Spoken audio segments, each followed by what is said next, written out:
Kamu kalau mau sesuatu tuh ya harus kerja keras gitu. Trek lari 400 meter itu kita harus tembus dalam 1 jam, harus tembus 25 putaran. Berarti total itu 10 kilo. Kalau kita nyerah ya besok ulang lagi gitu. Itu baru baru warm up, biasanya masih masuk ke lapangan basketnya, ganti sepatu, saya kira udah mulai belajar dribble atau apa. Enggak, naik turun tangga lagi. Ya, saya nggak mau bilang alasannya Ya, jangan. benar atau salah kekacauan itu. Saya bilang itu salah saya. Persiapkan dirimu terlebih dahulu sebelum kesempatan itu datang. Karena jika sudah siap dirimu, saat kesempatan datang, kamu tinggal ambil itu.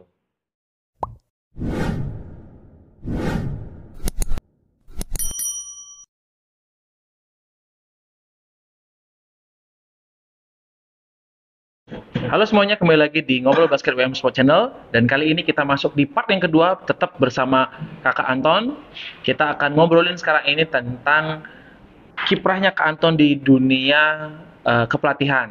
Nah, kalau jika kalian yang belum nonton part yang pertama kita, kalian bisa nonton. Ada linknya di deskripsi.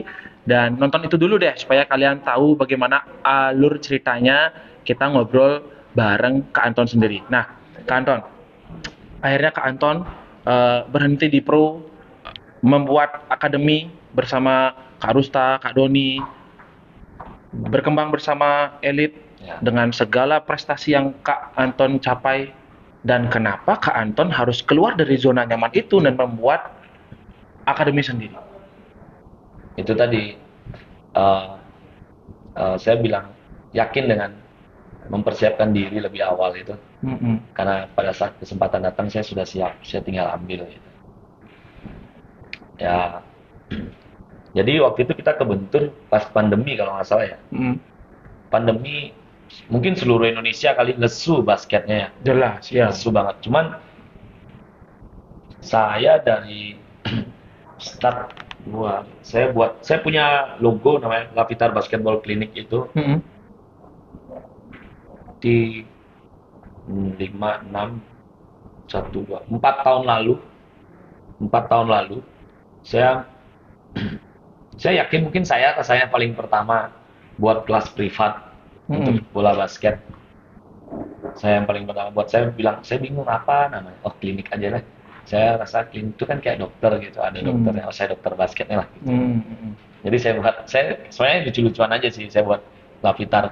Ah, namanya apa ya? Ah, namaku aja pakai. Kenapa pakai nama Lapitar ini? Aku punya papa, tapi aku nggak pernah jumpa papaku. Jadi ibu mamaku hamil 4 bulan, papaku meninggal. Iya. Jadi aku pengen buat kenangan satu. Mungkin suatu saat, mungkin ini go nasional lagi, go internasional atau apapun. Ada salah satu kerabat yang namanya sama, mungkin dia akan tahu bahwa, wih, ini kerabatku. Mm. Ya, jadi aku pakai namanya beliau, penghormatan. Ini termasuk marga, bukan? Marga Oh, ya. marga. Oh, gitu. Jadi saya sama mama di Bali ini sebatang kara sama ibu aja. Berdua. Karena sekarang punya istri ya, istri saya orang keluarga saya keluarga Mm. Bali gitu. Mm. Saya memang lahir besar di Bali. Saya buatlah klinik ini. Yang pertama kali latihan itu nama playernya Amrita. Waktu itu dia kelas 5 akhir, semester akhir. Nol basket dia belajar. Dari sana berkembang, tumbuh lagi, datang satu lagi, datang satu lagi, datang satu lagi. Mm. Datang. Nah, akhirnya skip, kita bicara tentang pandemi kan. Mm. Pada saat pandemi, akademi basket itu kan dibatasi. Ya. Kita kalau mau latihan di GOR pun kita pakai lapangan outdoor, sembunyi-sembunyi. Ya, Nggak berani prokes, saya prokes itu ya. prokes karena nggak berani sampai sore kan. Mm. Akhirnya saya nekat karena saya gini, saya kan saya cicil, saya kredit rumah, nggak bisa bayar Mm. karena harus ambil restrukturisasi gitu. Ah, makan pun susah kan, anak-anak 3 gitu. Kelas privat tetap jalan, saya bilang gitu. Mm. Yang mau latihan latihan, yang nggak mau nggak apa-apa, saya bilang gitu. Kami latihan jam 12 siang loh, outdoor. Mm. Dan puji Tuhan di sana banyak yang mau. Anak-anak, aku mau latihan daripada di rumah gitu. Iya. Tapi beberapa parent itu parent yang kebal, aku bilang ya, maksudnya kebal dengan prokes, cuek aja gitu. Udah latihan aja daripada anakku diem di rumah, nggak sekolah, nggak apain. Karena hampir banyak waktu itu sebenarnya kalau mau dicari underground ya. Ya, underground. Banyak banyak sekali orang tua yang berpikiran Aduh, bukan menyepelekan pandemi ya, cuma ya masih berpikir positif lah istilahnya. Ya, kalau aku mikirnya selain anaknya bisa sehat, berolahraga, mungkin orang tua ada berpikir ingin membantu aku juga di segi finansial ya. Wah, syukur berarti Ya, ya. jadi itu adalah satu kayak timbal balik aja sih ya. Hmm. Simbiosis mutualismenya di sana. Hmm. Aku rasa sih seperti itu. Tapi jadi kayak start lebih awal. Di pandemi itu 2 tahun aku tetap latihan jam 12 siang. Bener-bener latihan kerja keras sama anak-anak berjemur hitam banget pokoknya nggak peduli lah. Yang penting dapat uang. Hmm. Intinya uang ya. Ngajar tetap sepenuh hati sih ngajar ya. Hmm. Ya, intinya uang karena buat keluarga Iya. kan begitu. Ini pekerjaan juga kan jadinya. Sampai akhirnya di 2021 bulan awal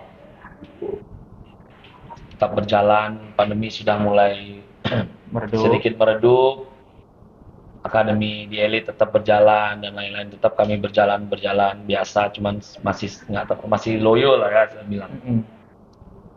Akhirnya saya waktu itu bulan apa ya, ngobrol aja sama salah satu parent. Eh, aku panggilnya Mami J sih. Aku panggilnya Mami J, buatin konsep ya dari breakdown kalau biaya buat lapangan dan segala macam gitu. Terus kalkulasi siswanya berapa, bisa bayar cicilannya berapa, bantuin aku dong gitu. Jadi coba ya aku ajuin konsepnya ke pelatihan, ke bank, siapa tahu bisa dapat buat. Hmm. Rindu kalau pandemi ini kita bingung, lapangan nggak ada, kalau hujan juga berat kan gitu. Hmm.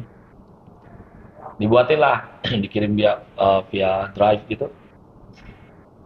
Nah, aku iseng coba ke beberapa bank mencoba. Ternyata emang nggak bisa pinjam uang. Hmm. Pinjam uang dengan nominal besar tanpa jaminan itu emang Ya. nggak bisa ya, Ya. tanpa agunan gitu ya. Tapi aku nggak putus asa, saya nggak putus asa. Tetap yang namanya sama istri, saya bilang, kalau misalnya kita gade rumah, kita kehilangan rumah, kita ngekos lagi nggak apa-apa lah ya. Juga kita dulu juga nggak punya, aku bilang gitu kan. Aku pengen nih punya lapangan, aku bilang gitu.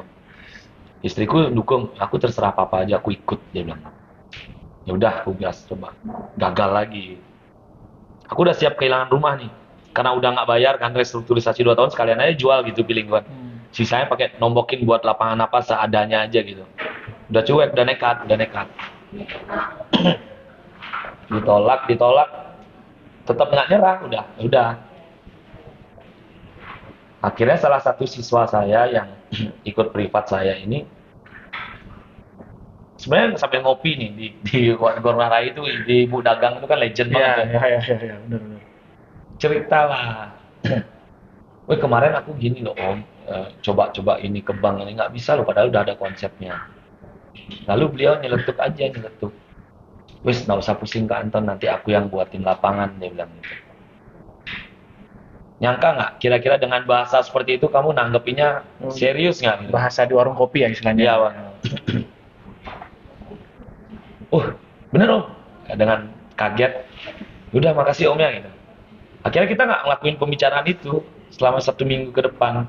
Hmm. Berjalan aja jadwal latihan biasa. Jalan. Hmm. Minggu kedua mulai dibicarakan. Minggu keempat sudah mulai terjadi. Minggu kelima dan keenam sudah mulai progres. Minggu ketujuh dan akhirnya cuma jalan 3 bulan dari pembicaraan warung kopinya jadi lapangan. Jadi Wow. lapangan yang benar-benar diserahkan. Silahkan, saya percayakan ini, tolong dipertanggungjawabkan dengan baik. Saya bilang ini, wih, saya siap ini gitu. Karena selain kaget saya bilang, aku udah siap nih. Saya ambil kesempatan ini, saya ambil.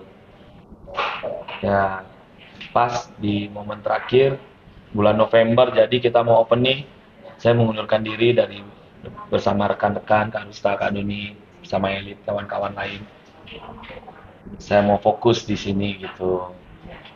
Toh juga kita sama untuk Kota Denpasar juga, untuk Bali khususnya juga kan, sama-sama membina. Cuman saya rubah konsep lagi. Kemarin kan privat ini klinik itu. Klinik ya. Saya nggak mau hilangin. Karena ini cikal bakal saya punya murid dan punya punya penghasilan gitu. Saya ganti, saya punya Lavitar Academy. Lavitar Academy itu basicnya jadi kelas akademi aja. Yang kelas privat yang orangnya sedikit, jadi lebih banyak. Ya, Lebih sekarang klasikal jadi. ya lebih, paling nggak 25 anak per kelas gitu ya. Saya buat akademi, cuman saya buat fleksibel, orang dari mana aja boleh datang. Saya nggak ingin mengkotak-kotakan gitu. Dibentur-benturkan sama ini ya. Saya cuma ingin pesen, akademi itu bimbel, sebuah bimbel. Kalau parent punya uang, mau bimbel di tempat A, bimbel tempat B, bimbel tempat C, ya silahkan aja. Tapi ingat, jika ingin bermain, bermainlah untuk klubnya gitu. Nah, di sana konsepnya saya mulai rubah. Akademinya ada, saya harus punya sebuah klub yang terdaftar di Perbasi, Kota Denpasar khususnya. Saya konsultasi lagi sama owner, ya sama orang baik yang saya sebutnya orang baik. Saya jarang sebut beliau ini sebagai investor atau apa, saya nggak mau. Saya sebut beliau adalah orang baik. Saya manggil aja Om. Om, kita harus daftar, kita harus buat klub. Tapi ingat, akademi ini saya tidak akan turunkan untuk kompetisi-kompetisi level nasional. Oh, iya, Karena hanya sebuah bimbel. Iya, benar. Bimbel tidak pernah mengikuti ujian nasional. Yang mengikuti ujian nasional adalah sekolah. Bimbel kan hanya tempat belajar, tambahan gitu. Jadi saya pengen buat konsep akademi itu seperti itu gitu. Kalau mau bertanding ya harus punya klub. Nah, klubnya saya, kebetulan beliau orang baik ini kasih nama, aku suka serigala nih, kita buat WOP. Wilayah lapangan kita namanya Southern Ground, areanya. Kita buat Southern Wolf, ya, gitu. Kita buat Southern Wolf sebagai head klubnya. Untuk tempat pembinaannya ada Lavitar Academy, untuk tempat privatnya ada Lavitar Clinic. Wah, komplit lengkap. Jadi lengkap banget. Iya. Jadi itu yang harus kita pilah-pilah. Saya pengen. Cuman kalau untuk cuman kompetisi reguler Kota Denpasar yang maksudnya tanda kutip bukan kejuaraan yang nasional ya levelnya, saya akan turunkan anak-anak pembibitan saya, pembinaan saya di akademi. Tapi kalau ingin kayak kemarin ke Jurkot, ada ke Jurkot ya. Apalagi ada event Liga Bali, saya akan turunkan yang Wolf-nya. Gitu. Tapi ingat, saya mengambil playernya tetap dari akademi. Ya, gitu aja sih. Jadi setelah ada orang baik yang membantu Kak Anton, habis itu Kak Anton, sebenarnya ini impiannya Kak Anton sendiri nggak sih? Ya. Ingin membuat Ya. ini semuanya. Saya sudah konsepin dari awal, saya pengen punya. Pengen punya. Awalnya pengen punya lapangan, tapi nggak kesampaian. Setidaknya pengen punya tim sekarang. Akhirnya kejadian punya tim. Nah, lagi-lagi kalau yang di part pertama mempunyai impian untuk main ke pro, kerja keras, dapat. Sekarang pengen punya lapangan, nggak bisa, tidak menyerah. Ada orang baik yang menyediakan lapangan, Kak Anton buat klinik, buat akademi, dan buat klub. Komplit semuanya. Semuanya benar-benar sudah direncanakan sebenarnya ya. Nah, ini ada konsepnya. Ini hasil perencanaan yang sangat baik dan mudah-mudahan berlanjut sampai nanti ya, lama ini. Dan baru-baru ini dari klub ya, berarti Southern Wolf-nya. Southern Wolf-nya saya lihat di Instagram mendapatkan juara 1. Ya, peringkat 1 di apa kompetisinya namanya? Di Jawa Timur, di Surabaya tepatnya, WBS Cup. Untuk kelompok usia 10 kita mendapat peringkat 1. Kelompok usia 12 juga peringkat 1. Kelompok usia 14-nya kita peringkat 3. Berarti 1, 1, 3 berarti ya. Ini diborong semua nih. Makanya tadi yang di part pertama saya nggak salah ngomongin bahwa saya Kak Anton itu mempunyai pengalaman banyak sekali di kelompok umur. Dan ini dia yang tadi sudah disebutkan, ini dia hasilnya. Dan kalau boleh tahu gimana sih ceritanya? Kenapa harus berkompetisi sejauh itu Kak Anton? Kenapa nggak kompetisi di lokal aja? Kebetulan untuk di Kota Denpasar atau Bali sendiri bulan lalu kan belum ada kompetisi ya. Iya sih. Belum ada kompetisi dan karena jadwalnya liburan jadi rata-rata daerah yang basketnya hype basketnya luar biasa seperti Jakarta, Surabaya dan lain-lain. Ngadain. Itu banyak kompetisi Ya. nasionalnya yang tingkatnya emang tingkat nasional. Tapi jangan lihat prestasi yang baru saya sebut gitu, maksudnya peringkat 1 dan 3 itu. Karena saya mengikuti 2 kompetisi. Yang pertama saya kan di Malang, kompetisi di Malang, buat HGC apa gitu namanya, GSBC. Kami kalah telak. Waktu itu kami kirim kelompok U16, U14 dan U12. Saya nggak mau bilang itu adalah faktor keberuntungan dan lain-lain. Ya kami mengakui saya kalah. Kelompok 12 saya kalah di penyisian. Lawan kami tim kuat Lion waktu itu. Saya kalah hanya 5 poin. Padahal saya sudah bisa buat kedudukan sama di kuarter keempat. Di kuarter ketiga saya sudah bisa buat kedudukan sama. Seandainya saya menang lawan tim kuat itu, Lion itu, mungkin saya sudah pasti saya ke final. Ya cuman saya kalah. Berarti saya masih harus banyak belajar bersama adik-adik dan bersama manajemen juga. Lalu kelompok 16 emang saya itu mendorong anak-anak karena vakumnya terlalu lama, kita tidak berkompetisi. Sebenarnya kan U16 yang sekarang itu adalah anak-anak U14 yang 2 tahun lalu kepotong pandemi. Ya, benar. Seharusnya dia sudah mungkin 2-3 kali keluar kota. Tapi setelah di usia 16 baru bisa sekali ini. Jadi saya memaksakan, saya ingin kamu terjun. Experience kamu perlu. Ayo kita terjun bersama, kita berangkat bersama. Apapun hasilnya saya tidak akan menuntut banyak. Tapi dia punya experience. Paling enggak dia punya sudut pandangan yang saat saya kembali ke Bali, pandangan permainan di kota Jawa Timur itu seperti apa. Kalah banyak. Kami cuma menang sekali. Kalahnya kuat. Ada tim WBS itu luar biasa. Salah satunya yang ngalahin Bali United itu. WBS itu. Kami kalah telak itu. Kalah 30 poin kami. Lumayan. 80-50-an itu skornya kami. Kelompok 14 kami, tanda kutip lagi, saya nggak mau bilang keberuntungan, panitia kurang, saya nggak mau seperti itu. Berarti saya cuma menganggap diri saya belum siap, tim saya belum siap U14 saya. Karena untuk kelompok U14 saya itu first time kita pergi ke Malang, maksudnya keluar kota. Kita di semifinal lolos, nyari perebutan ke peringkat 3 kami kalah.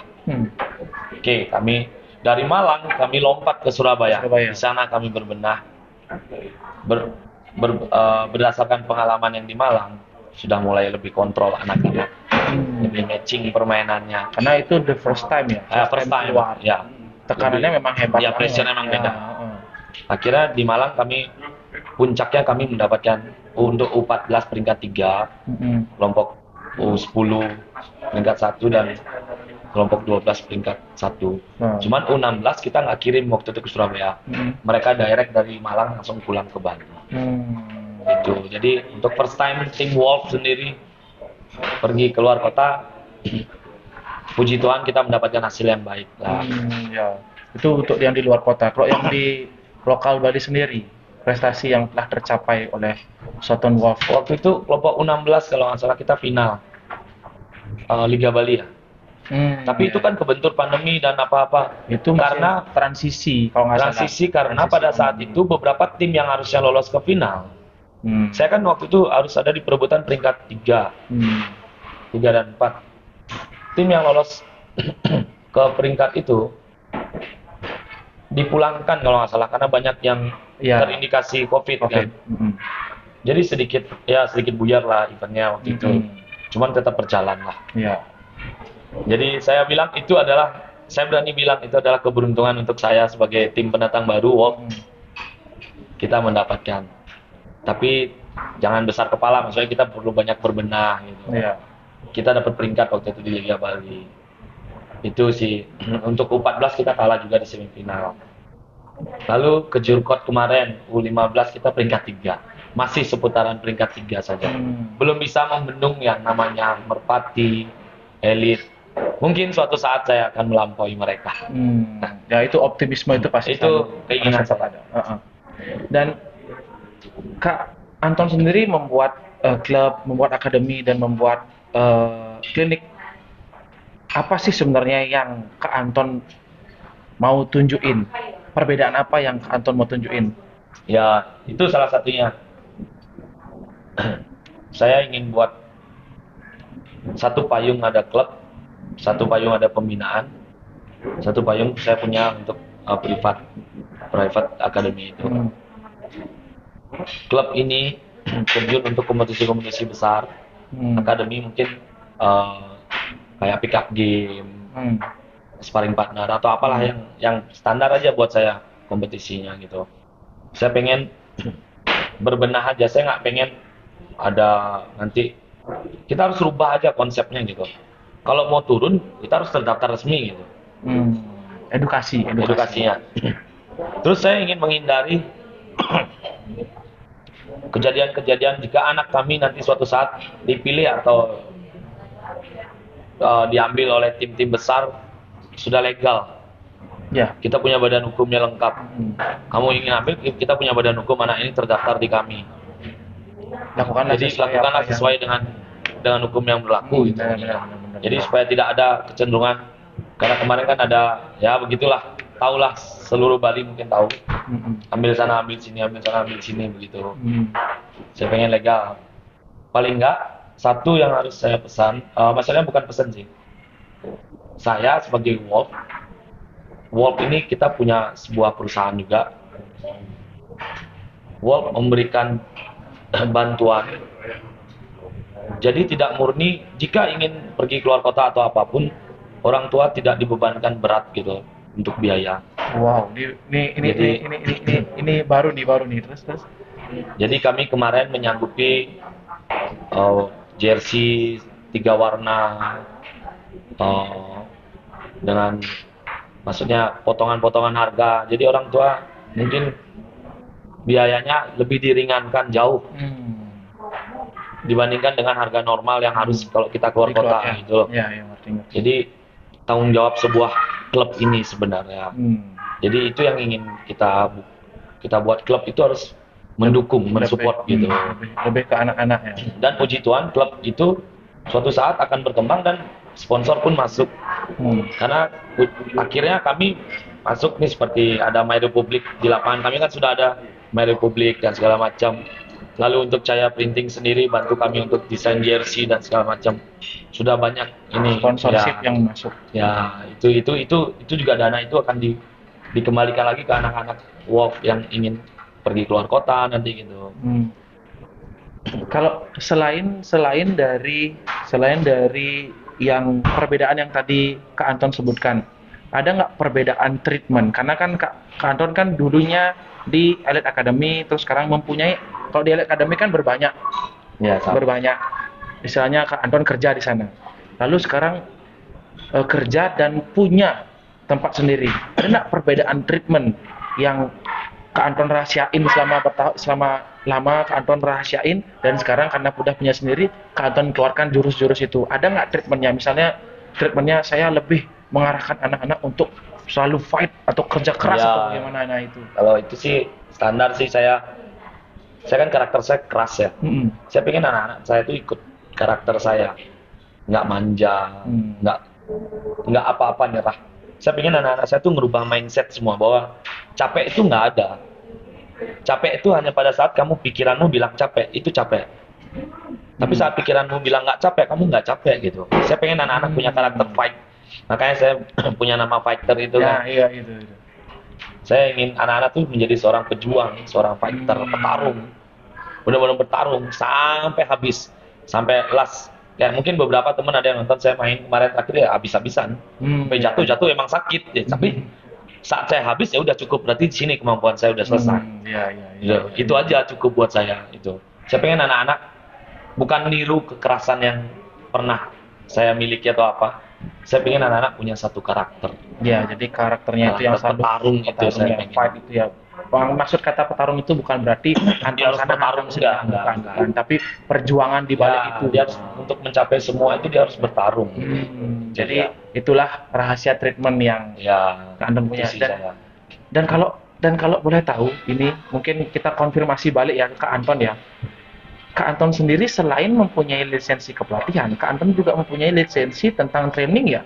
dan Ya, misalnya untuk apa saya punya untuk kebugaran untuk menunjang conditioning strength, motorik, skill punya saya ada. Itu kenapa Kak Anton mengambil itu juga? Apakah Kak Anton pengen mengkombinasikan semuanya? Ya, sebenarnya jadi kan berkaitan juga ya, basket kan butuh ya, karena fisik fisikal yang bagus. Jadi waktu itu Kak Doni, salah satu foundernya Elite itu punya adik sebagai seorang trainer, namanya Ade. Dan kami kenal memang dari dulu. Kak nggak ada, aku tanya, Kak nggak ada kerjaan gitu. Ada, coba aku tanya adikku Ade. Mau jadi trainer gym. Awalnya bukan jadi trainer, awalnya hanya penjaga gym. Penjaga gym. Awalnya hanya menjadi penjaga gym. Penjaga gym, saya suka olahraga, saya mau belajar aja, saya mau pengen belajar aja pokoknya. Saya mau tahu aja.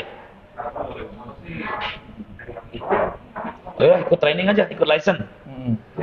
Ikut license, pergi ke Jakarta. Dan saya nggak punya uang. Yang biayain ya perusahaan saya itu. Pada saat itu namanya masih Fit Club. Dibiayai Fit Club. Lulus lah saya lulus. Punyalah sertifikat kebugaran dan pengetahuan knowledge tentang otot dan muscle dan segala macam. Namanya by APKI ya, APKI trainer gitu. Functional training. Jadi kombinasi olahraga yang bisa dilakukan dengan gerakan-gerakan sehari-hari. Menyangkut juga dengan kita bermain basket juga itu. Saya punya. Nah dari sana saya mulai dilimpahkan sedikit per hari 1 jam untuk melatih kebugaran. Nah karena waktu itu Fit Club berdampingan dengan sekolah, ada namanya Horizon School. Ya. Karena basic saya emang pengajar basket anak-anak. Ditariklah ngajar basket di sekolah. Selain ngajar basket juga mengajari kelas motorik, kelas olahraga ringan untuk anak-anak kecil-kecil, anak-anak playground gitu. Playgroup gitu. Playgroup kindergarten ya, TK lah ya. Nambah lagi jam saya ngajar renang lagi. Ya di sana saya belajar banyak tentang gerakan-gerakan. Dan kebetulan si owner sekolah dan owner Fit Club ini benar-benar luar biasa knowledge-nya untuk ilmu kebugaran. Terus ngajarin saya, terus nggak bosen ngajarin saya. Mulai berkembang, aplikasiin ke basket, Saya aplikasiin ke anak-anak, ternyata benar. Privat saya tuh berkembang dengan baik. Anak-anak saya bodinya strong, dalam jangka 4 bulan aja berubah badannya semua. Yang ikut kelas privat berkembang pesat gitu, 4 bulan loh. Nah dari sana mulai.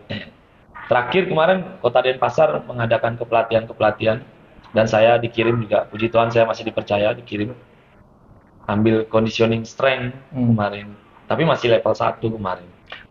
Kalau boleh tahu sebenarnya, karena kan Kak Anton mendalami di dunia itu ya, kalau boleh tahu seberapa pengaruhnya sih latihan strength itu untuk di perbola basketan? Karena kan ini kan termasuk hal yang kalau Kak Anton sendiri karena punya basic itu, ini bisa diibaratkan ini juga senjata rahasianya Kak Anton kan dalam melatih akademi, klinik dan juga klubnya. Seberapa pengaruhnya sih Kak?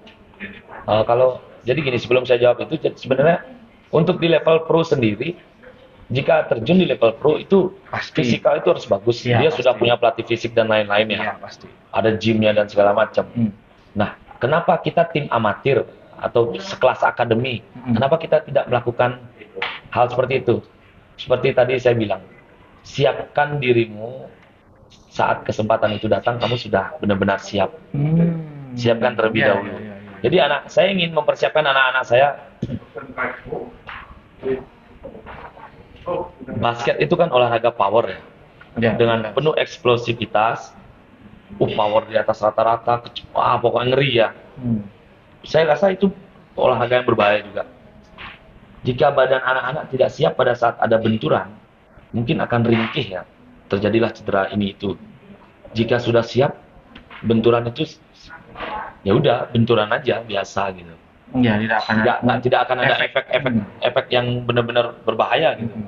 Karena paling biru dikit gitu. Karena sudah siap anak-anak gitu. Terus gerakan basket itu kan butuh kekuatan semua. menggeser bola lah, melempar bola. Kalau tidak didukung oleh itu anak-anak nggak berat juga. Jadi saya ingin mempersiapkan, walaupun kita cuma akademi ataupun klub amatir, paling nggak anak-anak kita sudah siap nanti. Jika suatu saat kesempatan itu mungkin kesempatan pro atau apalah sebagai seorang pemain Denpasar lah, kesempatan itu datang dia sudah siap. Dia sudah siap pakai gitu. Saya pengen mempersiapkan itu lebih awal aja sih. Ya benar. Jadi ini suatu hal yang sebenarnya Kak Anton mempunyai suatu pengalaman yang luar biasa. Jadi semuanya ada hikmahnya sampai sekarang Kak Anton ya. Puji Tuhan. Dan kalau boleh tahu Kak Anton, ada nggak pemain yang Kak Anton benar-benar bina dari nol banget dan akhirnya sekarang menjadi buah bibir gitu loh, misalnya menjadi Banyak sih kayak. menjadi gini ya. Kalau boleh disebutkan siapa aja supaya nanti kalau misalnya mendengarkan bangga dia, wah pelatih saya ingat sama saya gitu. Mohon izin juga, sebenarnya saya nggak pengen juga, kalau dia ingat pun saya suka, ya happy lah. Kalau nggak pun saya nggak nuntut. Yang namanya guru kan tanpa jasa lah ya. Kita bilang udah nggak pamrih juga. Dan juga biar netizen juga tahu kan siapa. Kalau wah Kak Anton dengan nama besarnya seperti itu, siapa aja sih yang udah dicetak sama Kak Anton gitu? Ada Kadek Pratita Cita Dewi, Rima Anggen, salah satu timnas 3x3 dan timnas senior juga sekarang, Pratita Cita. Ya, Cita masih sih, Cita. Pemain level apa ini ya? Sekarang ada beberapa. Kalau yang lain mungkin karena banyak tangan ya kita mulainya. Beberapa yang kalau yang itu murni saya awalnya saya itu. Ya sekarang kita balik lah. Yang pernah. Nah kalau bahasanya yang pernah Kak Anton juga ikut melatih ya. Mungkin bukan 100% ya, mungkin bukan 100%. Saya pernah melatih saya, Saudali, Winston Swenjaya, Irvin Kurniawan, Joseph Desmet, Kesawa pernah. Jadi semuanya sudah bermain pro sekarang ini semuanya. Sudah lupa banyak. Jadi mungkin lumayan yang sering ketemu aja mungkin. Ya. Nandini yang kan sempat viral lah, cewek yang luar biasa. Dengan handle-nya yang luar biasa. Ya mungkin Nandini kapan-kapan kita bisa podcast lah juga ya. Iya. Karena ini kan suatu yang menginspirasi ya, karena jarang banget ada cewek yang handle-nya sebagus itu kan gitu. Iya. Jadi banyak lah bisa dibilang ya, banyak anak didik yang pernah dan sudah dilatih sama Kak Anton memang dari nol sendiri. Iya. Terakhir itu Aldo Dharma. Oh terakhir Aldo. Wah ini Aldo timnas berapa ya? U16 ya? 16. Timnas U16 pernah Kak Anton juga latih. Dan dengan segala prestasi ini, prestasi kepelatihannya Kak Anton, next apa yang Kak Anton pengen raih lagi? Apa yang cita-cita? Karena kan cita-cita nggak akan ada habisnya Kak Anton ya. Siapa tahu sekarang Kak Anton punya cita-cita yang lain lagi setelah mempunyai klub, akademi dan juga klinik. Next Kak Anton pengen apa lagi sih? Biar bisa saya ingin menjajaki luar negeri salah satunya. Saya pengen ke luar negeri, ingin belajar satu pelajaran yang mungkin konsepnya beda dengan kepelatihan kita. Saya pengen tahu situasi kepelatihan di luar negeri itu seperti apa. Luar negeri, ya. Saya ingin tahu aja konsep kepelatihan luar negeri itu seperti apa. Luar negeri yang Kak Anton pengen itu apakah memang asal dari bola basket sendiri di Amerika atau lebih ke Eropa gitu misalnya? Kalau Amerika saya rasa terlalu muluk-muluk ya. Karena itu jauh dan biayanya sangat besar mungkin ya. Siapa tapi saya bilang saya ingin mempersiapkan diri aja. Jika suatu saat kesempatan itu datang saya sudah siap jika diajak gitu. Ya paling nggak yang dekat-dekat sinilah. Mungkin Filipina. Ya Filipina. Asia Tenggara juga dia termasuk bola basket Singapura, yang Singapura. Ya Asia Tenggara sama Australia lah. Itulah yang paling dekat lah sama pikiran saya.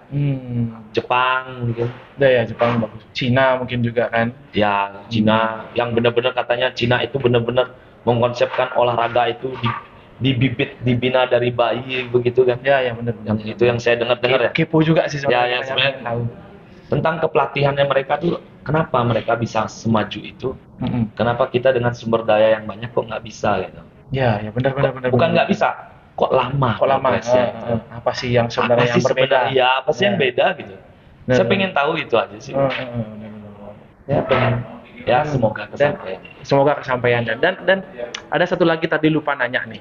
Beberapa bulan kemarin itu saya sering lihat Kak Anton itu bersama tim IBL yaitu Dewa United. Nah, itu gimana itu kok Kak Anton sendiri masuk ke dalam manajemen Dewa United atau Enggak, gimana enggak, ceritanya? enggak. Jadi kebetulan si owner maksud saya si penanggung jawab Dewa United ini, Heeh. Pak Mike ini, saya kenal dan bersama jajarannya seperti Kawijin dan manajernya Dewa United ini kebetulan teman saya satu tim dulu di Satya Wacana, ya Pak Zaki ini. Jadi pada saat mereka tahu, si Pak manajer ini tahu saya punya lagi ada lapangan, beliau pas mau ke Bali, bisa nggak? Ayo kita bertemu, kita latihan di sini aja. Saya saling bertukar informasi dan anak-anak saya juga, ngelihat tim IBL senang. Mungkin mereka tim Dewa United suka, mungkin datang sini. Kami sambut dengan senang hati karena suatu kehormatan juga kan, suatu kehormatan bisa didatangi, dimampiri, diajak latihan bareng dan adik-adik disapa dan segala macam. Itu kan hal yang luar biasa ya. Sampai kami jadi akrab lah. Maksudnya kita komunikasi baik, silaturahminya bagus gitu. Dan akhirnya suatu saat saya diberikan sumbangan juga bola untuk pembinaan. Kebetulan si penanggung jawab ini Pak Mike ini melihat adik-adik kami latihan suka, karena adik-adik ini semangat, antusias, itu suka dia lihat anak-anak kecil. Kami dibantu, lalu banyak dikasih baju anak-anak. Pokoknya setiap datang pasti mampir gitu. Ya, jadi kayak terjalin aja. Seperti kemarin saya bersama ke Tangerang, ke mana ya? Ke Cirebon, Tangerang untuk nemenin Aldo seleksi timnas. Disamperin, anak-anak diajak makan ke salah satu hotelnya, restorannya. Kita benar-benar dijamu di sana itu. Ini kalau dari tadi ceritanya Kak Anton ini memang dikelilingi dengan orang-orang baik sebenarnya ya, Puji Tuhan itu. yang bisa mensupport semuanya. Iya. Jadi relasinya bagus banget sebenarnya Kak Anton Iya. ya sebenarnya. Puji Tuhan itu masih banyak orang baik yang peduli gitu maksudnya. Benar-benar. Yang peduli Benar-benar. dan pedulinya juga sama-sama hobinya juga Iya, satu frekuensi. pas. Iya, satu gitu ya, frekuensi. satu frekuensi Pas, benar-benar. ya. Dan Jadi, kalau Kak Anton sendiri kan, Kak Anton sendiri ini kan juga dulu pemain dan juga pelatih dari mainnya zaman dulu, habis itu melihat pemain zaman sekarang. Kalau Kak Anton sebagai pemain nih, apa sih bedanya pemain zaman dulu? Bali ya. Kita nggak ngomongin Indonesia, ngomongin Bali. Pemain Kak Anton sendiri juga ngerasain sih, gimana sih pemain zaman dulu, zamannya Kak Anton dengan pemain sekarang di Bali sendiri. Progresnya maju atau malah mundur? Ada kelebihannya atau ada kekurangannya? Atau misalnya Kak Anton mau menjabarkan ada kelebihan dan kekurangannya, coba. iya. Plus Sudut minus pandang, ya. sudut pandang, Pandang sudut saya sih pandang. masih plus minus saja. Ada kelebihan ada kekurangan. Kalau zaman dulu kita kan tanpa media dan lain-lain. Jelas, ya, itu maksudnya.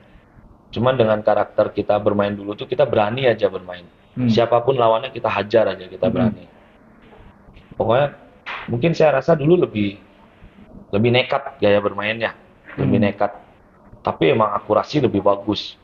Sekarang dengan era media dan perkembangan zamannya, saya lihat anak-anak banyak mencontoh gerakan yang tidak masuk akal. Kayak anggap aja Stephen Curry deh, idolanya anak muda sekarang. Dengan gaya nembak jomplang, isi loncat-loncat kanan kiri gitu, step back, step side dan apalah namanya. Sekarang anak kita ingin mengikuti begitu. Sedangkan frekuensinya Stephen Curry melakukan gerakan itu 1000 kali per hari. Sekarang anak kita latihan seminggu 2 kali. Ingin melakukan, sudah nggak mungkin. Kadang-kadang, ya itu yang wah ini, media ini ada kurangnya juga. Bikin gregetan ya. Iya. Gregetan. Cuman, karena media berkembang, plusnya sekarang, knowledge permainan anak-anak emang lebih bagus. Iya, benar. Cara dia bermain tahu kapan harus bergerak karena dia banyak menontonnya. Ya, benar. Banyak menonton juga. Ya, sebenarnya saling naik turun aja sih, naik turun. Nggak lebih-lebih banget sih. Kalau dulu saya emang idola banget. Mohon maaf, saya bilang.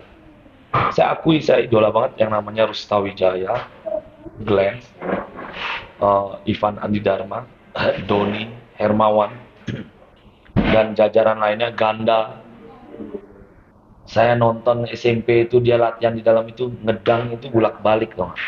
Kepalanya kebentur-kebentur papan ring loh. Buset. Rustawijaya saya sampai naik motor ke Malang nontonin dia loh. Itu defense, kantos itu. Namanya Doni itu antem kromo main. Wah, keren. Nah, ini juga nih. Wih, Glenn. Saya pengen tahu nih tanggapannya Kak. Aduh.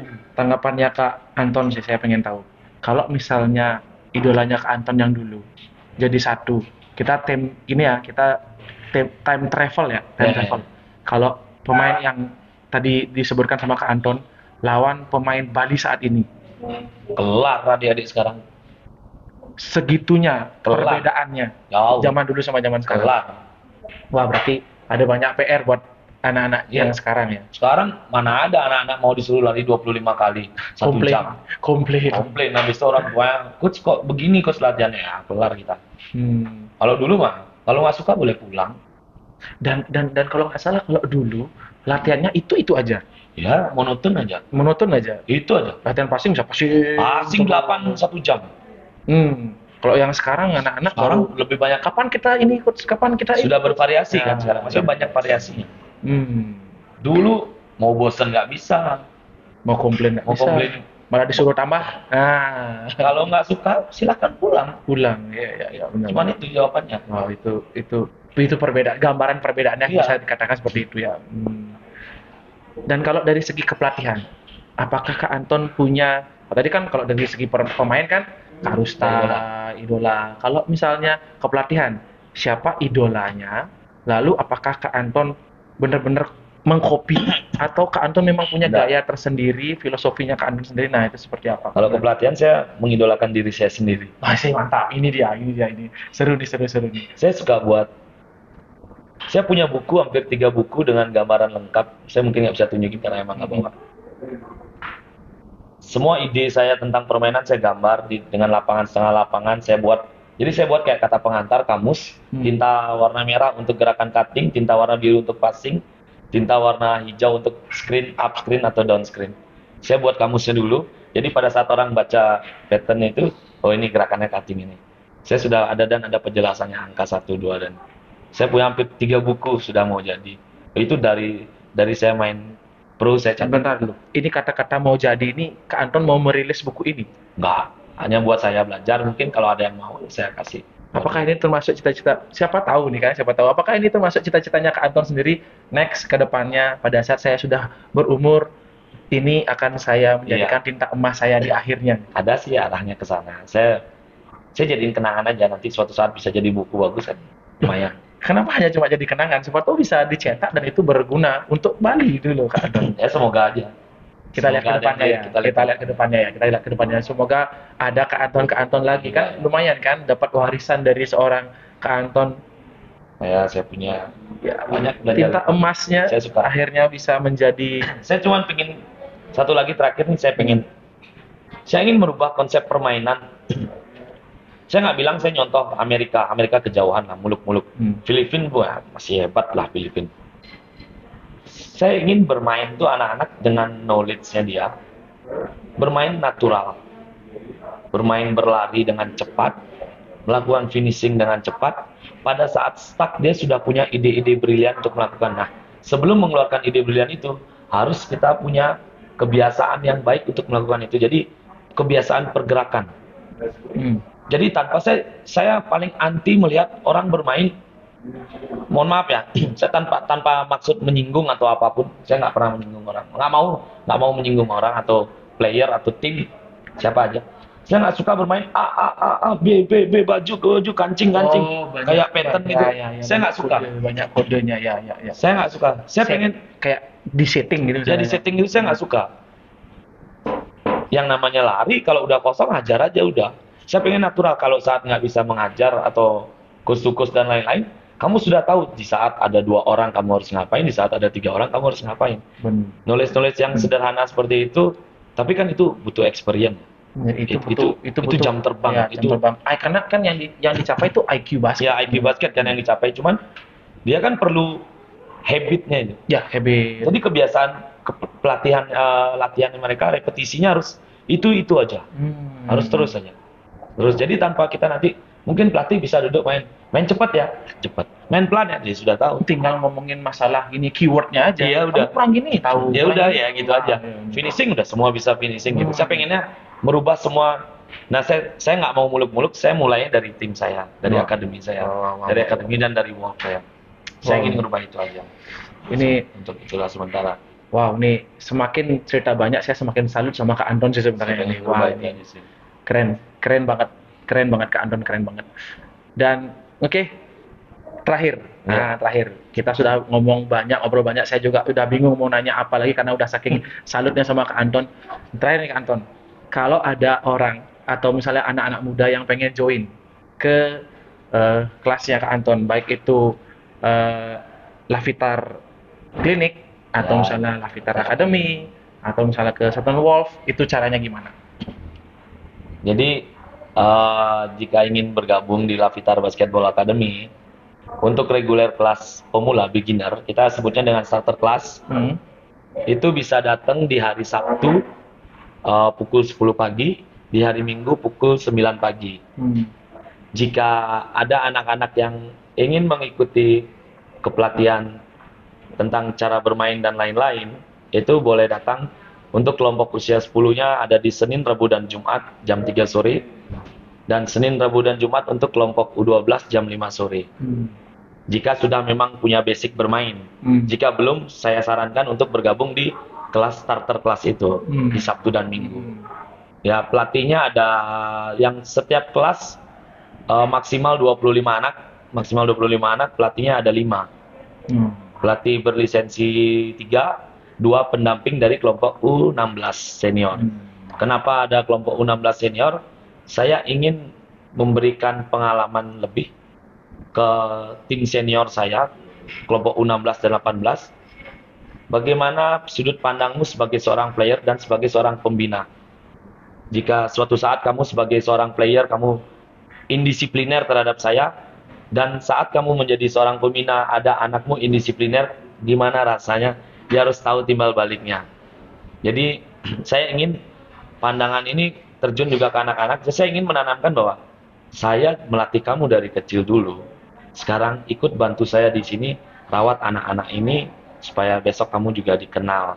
Kamu ikut membantu karir mereka. Entah tidak perlu jadi pemain hebat, yang penting dia sehat dulu, bisa bersosialisasi. Dan saya pengen anak-anak di tim senior Wolf-nya ini punya pandangan seperti itu. Jadi mereka terjun nih ke pelatihan. Gila nih, gila. Wow.